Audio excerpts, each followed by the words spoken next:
Hello guys, and welcome back to another Code Rhetoric with Tam Talk video. As always, I am recording from my phone and I am outdoors. So today I want to talk about remote coding and knowing what the requirements are. So for those of you who don't know, I have written a book, and this book was actually written pre-pandemic. Like, who knew this is where we would be today? Not just with coding, as you may know, or you probably don't know. Coding has been remote pretty much long before the pandemic, and so, but now, like, pretty much a lot of other industries have become remote and automated and things of that nature.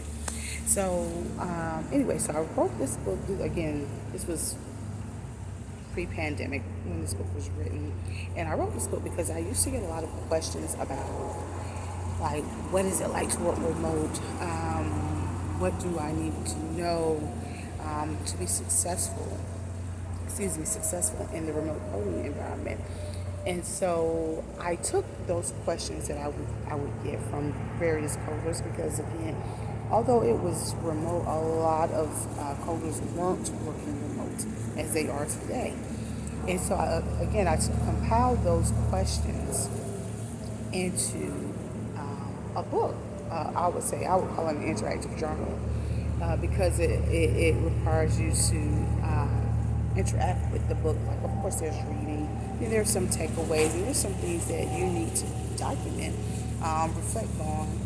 Again, and those things are going to help you become successful in the remote coding industry, right?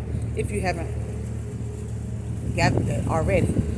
So I actually went on Kindle and pulled up my book, right? And I just wanted to kind of read some one of the sections, or focus on one of the sections in that book. And so one of them has to do with daily planning strategies. And I put the quote, plan your work today and every day, then work your plan. And I'll repeat that.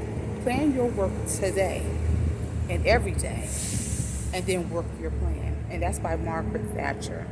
So it's important that we establish goals, daily goals, for success, especially now that I call it the hyper productivity environment, where we have to meet certain productivity measures or goals, as well as specific quality goals. So the thing is, how do you plan your day? How do you plan your day for success? So if you have my book, I actually gave an example of my work day, or how I plan my work day, again, for that specific role that I was in at that time. But the logic or the practical strategies and tips, they still remain the same, because that way it gives you a guide on how to maneuver or transition throughout your day, and making sure all of your objectives for that day or your goals are met for your particular role. So again, this establishing goals. So I'm going to, for example, use myself as an auditor, or when I was auditing. So I know that I had to audit, right? That's my main goal. That is my main job description, was to audit. But what are the objectives or the measures for your coding department, right? How many audits must you complete? How many coders must you audit?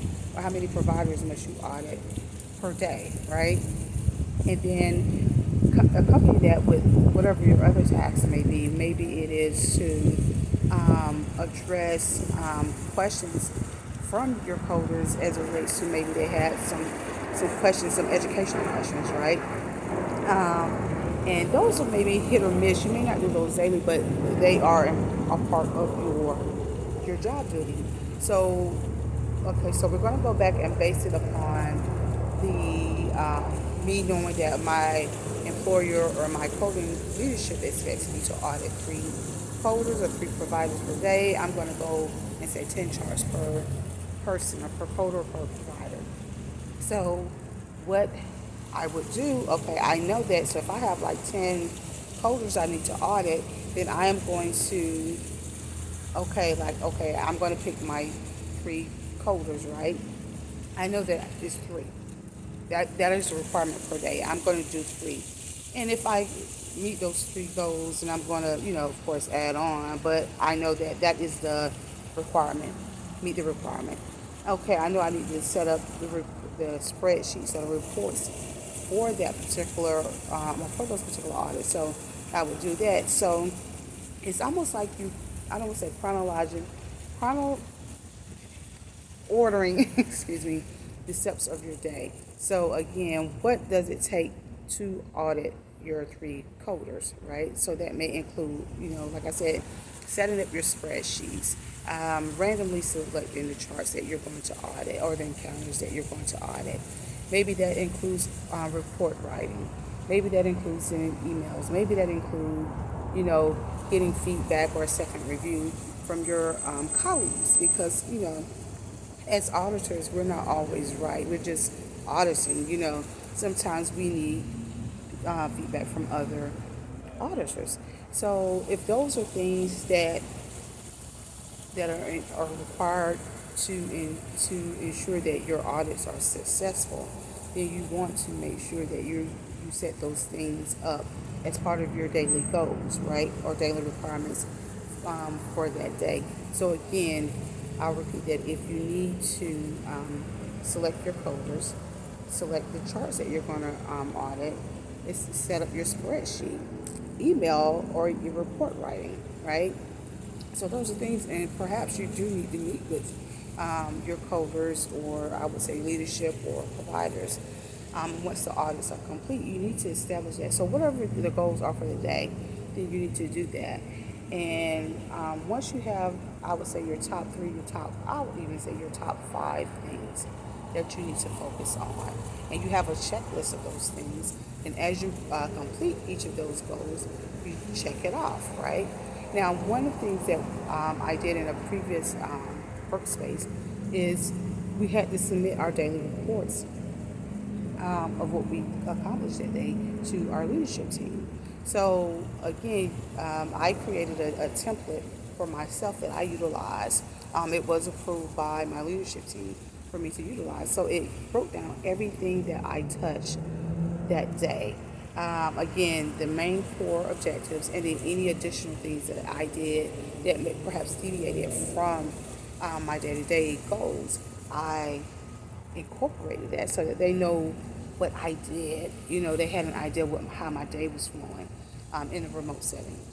Because, of course, they're not monitoring me 24/7, so of course they need to have an idea of what I'm doing. Perhaps they have some other projects or other assignments that they need to distribute. They need to say, again, to be able to assess how your day is managed, how your day is going. Do you have the bandwidth to even take on another project or assignment, right? So yes, so that works. So it's important that you plan your work and then you work your plan. Again, plan your work and work your plan. That is definitely I would say one of my top components as it relates to being successful in the remote coding setting. And think of it this way: when you're in the remote setting, you're technically your own boss or your own entity. So you need to treat yourself as such, right? You need to treat yourself as such. Although you may be working for an organization or you may be your own boss, or if you're own boss, then you need to work as your own boss or manage yourself as your own boss or your entity. So that's the mindset that you need to take. You need to, again, take on that mindset that you are your own person. And so what does that incorporate? That includes discipline, right? That includes motivation. That includes organization. That includes strategy. That includes all of the business buzzwords that you hear or you see floating on the internet. All those things are important or imperative for your success. Do we want to claim all those things all the time? No, because you oscillate in seasons. Some things may require you to be a little bit more focused. Other things may require you to be a little bit more creative. Some things may require a combination of both. It all depends on the season that you're in. But when you're in that remote setting, you want to make sure that you are disciplined enough to do the work and become successful at it. Because sometimes, and I will say this, everyone is not cut out to go remote, right? We're not cut out to go remote because, again, we're not disciplined, we're not focused.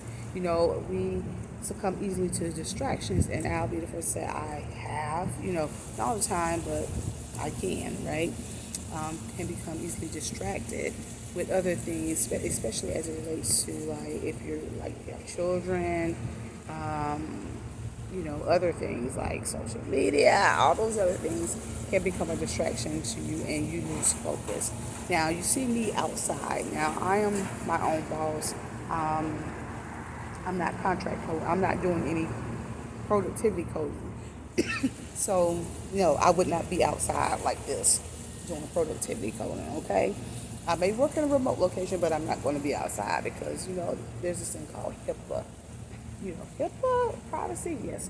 But, so for the most part, again, plan your work and then work your plan. So that's all that I have for today's video.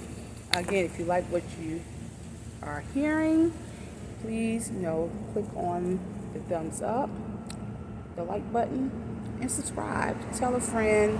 And if you have any other things that you want or questions you want me to answer, feel free to hit me up on the email, in the comments, and we'll see what we can do. All right, hold on.